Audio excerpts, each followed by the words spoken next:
Kamusta mga kasamurayan?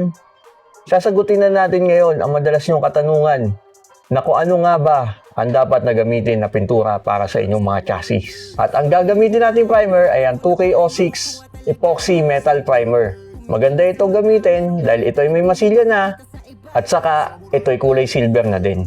So ayun mga kasamurayan, panoorin na natin ang buong video na to para malaman natin kung paano nga ba magpintura ng ating mga chassis. Nagdiha tayo and wet sanding upang mawala ang lumang pintura nito. Kailangan malinis at makinis upang maiwasan natin ang chemical reaction ng ating pintura. Kaya naman mag-activate muna tayo ng ating 2K06 Epoxy Metal Primer Silver Gray. At ganito ang tamang pag-activate ng ating mga 2K series na bottle. Dahil pag hindi natin ito ina-activate, hindi rin matutuyo ang ating pintura magpakailanman. Kapag na-activate na ang ating 2K series, kailangan ito maubos sa loob ng 2 oras dahil ito ay maninigas dahil sa hardener. Tandangkal naman ang distansya kapag tayo magpipintura upang maiwasan natin ang pagtulo ng ating pintura. At linya by linya lang ang ating pag-apply para pantay ang ating surface. Kapag natuyo ang ating pintura, kailangan naman natin itong lihahin upang kuminis ang surface nito. Sa kadahilan ng ito ay may masilya. At ito ang resulta gamit ang ating 2K06 Epoxy Metal Primer.